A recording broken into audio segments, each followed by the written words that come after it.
To all my friends in Germany at the Benetech conference. Since we lost connectivity, I'm recording the last bit of the talk just to make sure that we're complete, because the practical step was at the end. I'm going to screen share my slides, and it'll take me. So this is just a reminder of where we've been as we talked about social learning.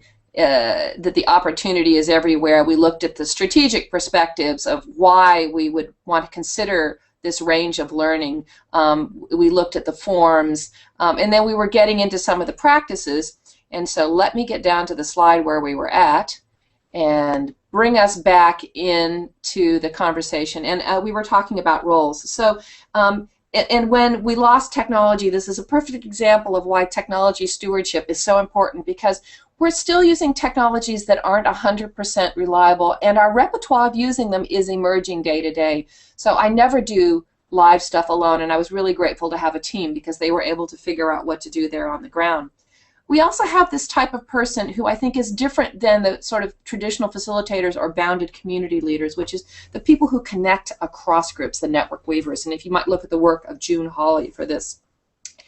When we work in the network, we can bring in more diverse points of view, and I think this ability to use thinking diversity more usefully is incredibly important in the opportunity that network work allows us.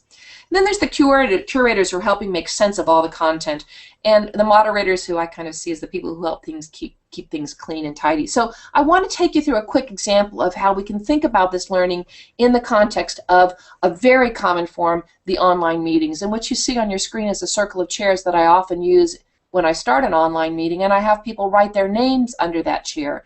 And in doing that, they learn to use the interactive capability of the software. But more than that, they remember that this is a conversation between people.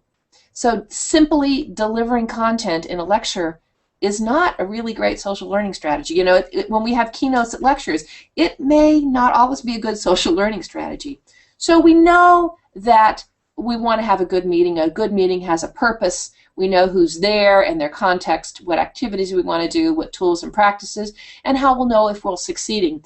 But, you know, I don't know about you, but a lot of offline meetings that I see aren't well designed and facilitated.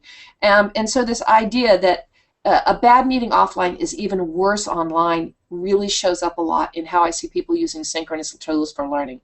So thinking about what is useful. So at the most 90 minutes, and I say 60 is better, and 45 minutes is delightful. That we break the work into what people call little cognitive chunks, and the rule of thumb is around 7-minute chunks of attention. So switch modalities, engage students, use a poll or a interactive whiteboard, or ask people to respond in a chat room. And by the way, I am a strong advocate for virtual meeting tools that allow peer-to-peer chat and not just peer-to-presenter, because only one person can speak at a time, but many people can chat, and not all of us pay attention the same way, and that chat allows people to pay better attention if they're not great at simply oral learning or learning through their ears. And this brings up this idea of multiple modalities and interactivity, which is really important. So once we've added video to this mix, we have a whole nother set of opportunities. And even if we don't use video through an entire sequence of an online meeting, there's something about seeing each other's face for a moment, of being able to see the emotion or the hand waving or how they look. It's a really important piece. You know, we talked about in the informal learning that there's that emotional side as well as the rational side.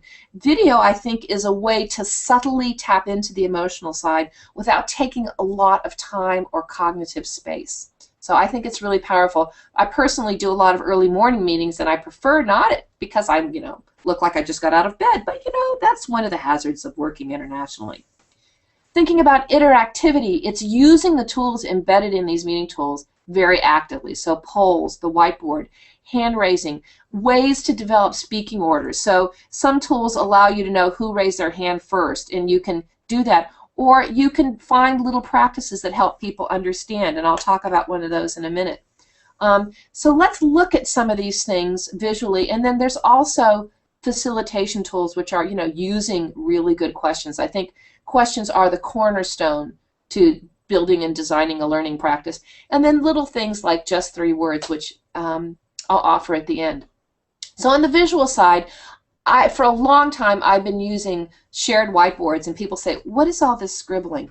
But in fact, when participants use a shared whiteboard, and again, this is not a large-scale group, this is a smaller group, it allows them to engage in the webinar much more. And the visuals establish content, they're ways to make meanings, but they're also really important memory practices so that we can take the learning offline. They're also very useful in an environment where it's super easy to misunderstand each other because we are using less of our body language, particularly when we're in text or just voice.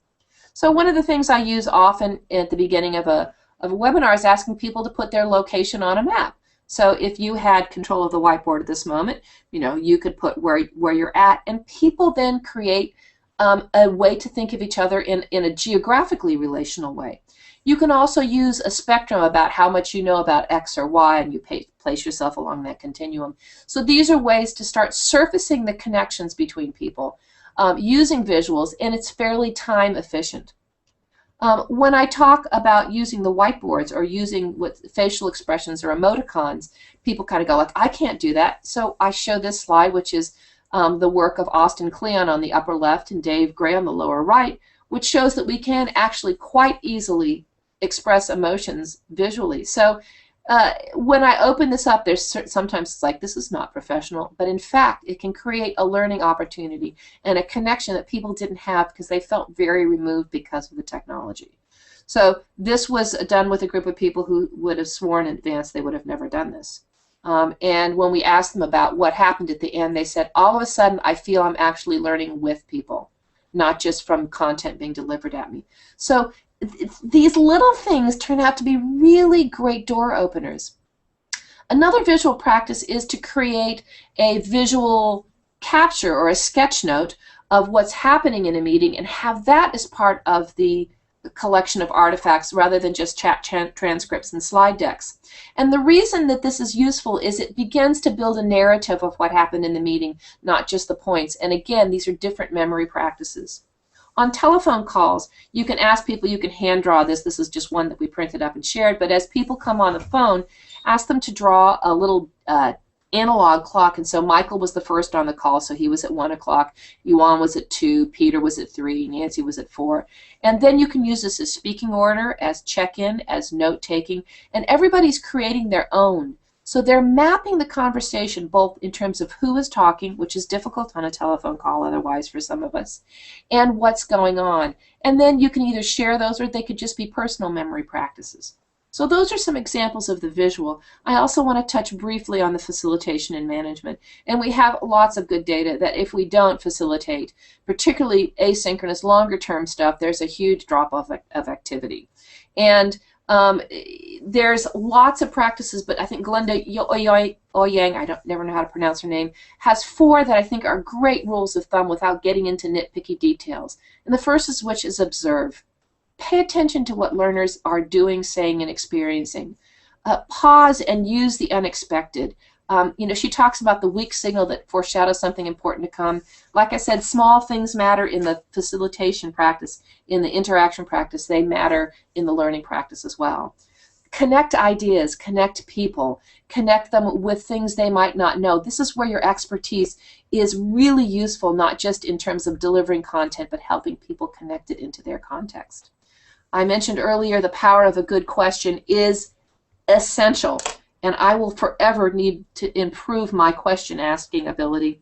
And then finally, reward thoughtful risk taking of people trying things out. Create, as Snowden and Kurt said, that safe fail opportunity, particularly in emergent and complex areas. This is an amazing learning opportunity, but it is also an opportunity that honors the learner and engages them more in that learning.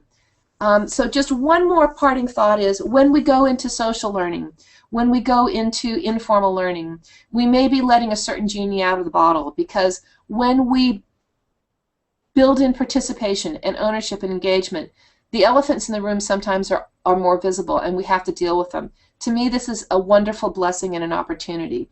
It means don't ignore what's going on. Let's use that productively rather than letting it be a barrier. And I think when we truly engage people in their own learning, the elephants become these birds of paradise that can fly off and give us wonderful opportunities. So that wraps it up. I hope this last little bit made sense. Here's my contact information. Micah has the slides, and thank you so much for letting me be part of your day. And I have to figure out how to get out of the screen sharing and back there say thank you, goodbye. Sorry the technology caused us some challenges, but hey, in the end, we can make it happen because we can weave across all these things because technology gives us new ways to be together, and this has been a perfect example. So contact me if you have any questions. Thanks a lot. This is the end.